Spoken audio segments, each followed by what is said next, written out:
Comprendre le cosmos, c'est découvrir d'où nous venons, mais peut-être aussi où nous allons. En France, en tout cas, on a une astronome à la réputation internationale qui a dédié sa vie à la connaissance des galaxies. Il s'agit de Françoise Combe, qui a reçu récemment la médaille d'or CNRS pour ses travaux sur la matière noire. Et Cécilia Sévry et Cosséla Bouèche sont partis à sa rencontre. C'est un sujet tourné à l'Observatoire de Paris.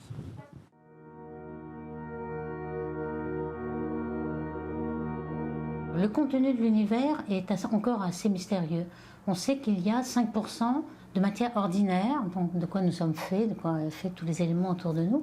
Par contre, il y a 25% de matière exotique, qu'on appelle matière noire, qui ne rayonne pas et qui est faite d'une particule que l'on ne connaît pas. C'est très important de répondre à cette question parce que pour savoir comment s'est formé l'univers, comment les galaxies sont formées, on a besoin de matière noire.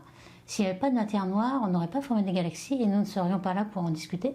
Donc il faut absolument savoir d'où nous venons, quelles sont nos origines, donc comment s'est formé l'univers.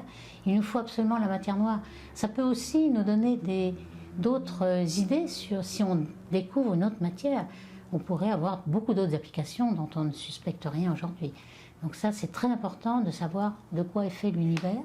95% nous est inconnu et on essaie de le trouver.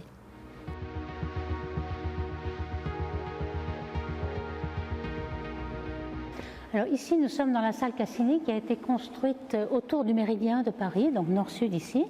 Le nord est par ici et le sud ici.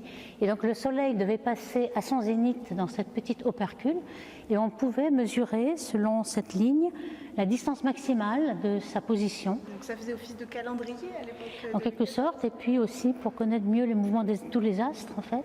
Et nous avons sur le sol la position des signes du zodiaque, pour savoir justement en quelle portion de saison nous étions.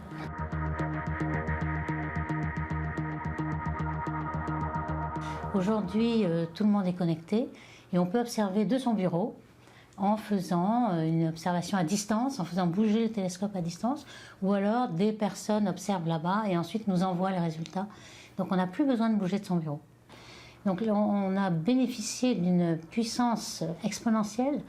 On multiplie la puissance des ordinateurs d'un facteur 2 tous les 18 mois. Et puis aussi l'accès aux données.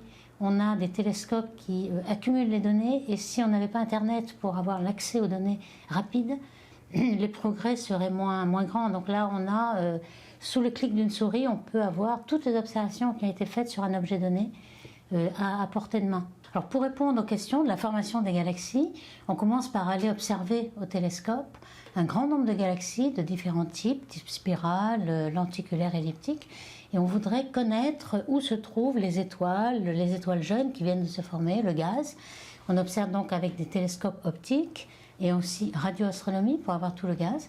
Et ensuite, on aimerait reproduire tout ce qu'on voit avec des simulations numériques pour savoir si on a bien compris la formation de ces systèmes. Et en effet, on arrive, avec des approximations successives, à améliorer le modèle pour qu'il représente exactement la réalité. Et à ce moment-là, on pense qu'on a compris la formation des galaxies. Merci à tous de nous avoir suivis. Je vous dis à demain pour de nouvelles discussions sur la tech.